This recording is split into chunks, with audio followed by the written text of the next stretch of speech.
All right, we have two somewhat conflicting autopsy reports regarding how exactly George Floyd, who of course is the center, the flashpoint where all of this outrage has come from, two different autopsies of how precisely he ultimately died. Now, those autopsies both basically show that this was homicide, that the police officer who knelt on his neck for 8 minutes and 46 seconds is responsible. But the county medical examiner found that the death was actually because of cardiopulmonary arrest, so basically a heart attack. The family has now had their own independent autopsy conducted, in part by Dr. Michael Baden, who's sort of famous in this area, and they found that he died directly as a result of pressure put on his neck and his back, literally that he could not breathe. Let's take a listen to what Dr. Baden had to say.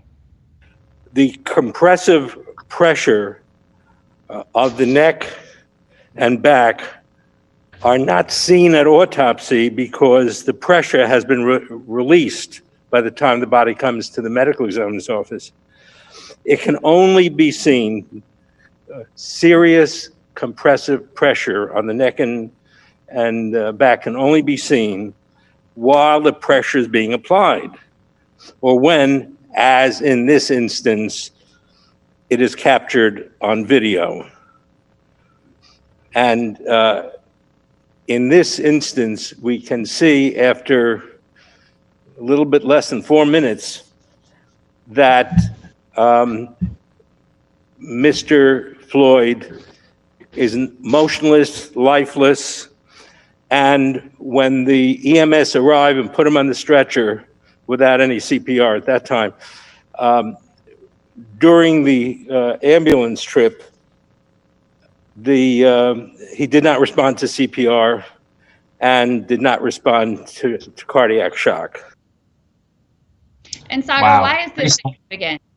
It matters because of what those officers could potentially be charged with, and also because if he was killed as a result of that pressure, then any officers who assisted in holding him down in that manner could also be further implicated here.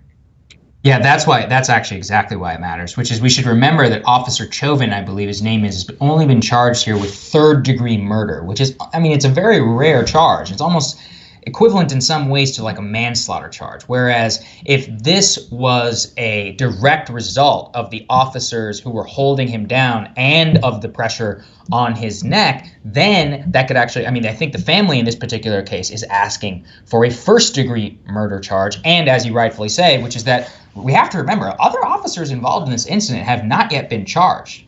And that is something that I think we should be paying a lot more attention to, which is why exactly is the county prosecutor taking so long in order to review the facts in this case.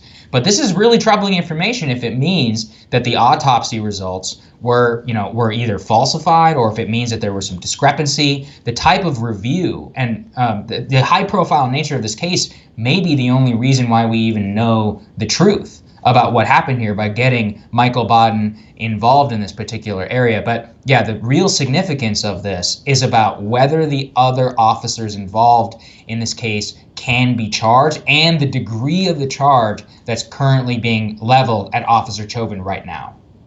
Yeah, I think that's exactly right. And certainly the reporting I've seen on the ground in Minneapolis, protesters are very, very focused on these other officers being charged and on getting that first-degree murder charge against Officer Chauvin. So for those protesters, specifically in Minneapolis, this is incredibly high profile. And then what does it mean, on a broader scale? I think it's really important for the entire country to see that, at least in this one case, when it is so high profile, when we all witnessed outrageously the death, the murder of George Floyd, that at least in this one instance, there can be some measure of justice, at least this one time, with all of the things that have transpired. So I think it's incredibly important, certainly to the community in Minneapolis, but people across the country obviously watching this incredibly closely.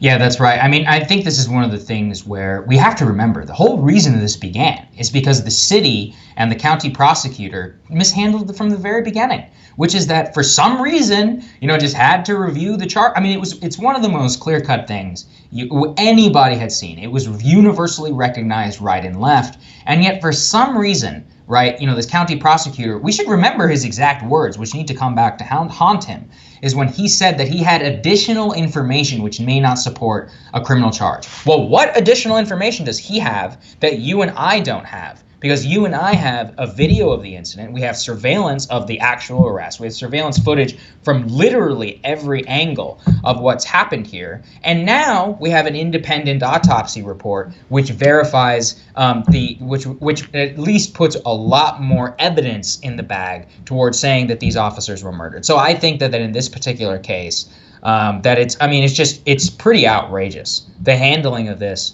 by the Minneapolis authorities from the very beginning. Yeah, I mean, the number of arrests that we've seen across the country now from protesting journalists who've been arrested live on air, and these officers still not charged with anything. It's a pretty outrageous state of affairs. All right, we're going to have more Rising for you after this.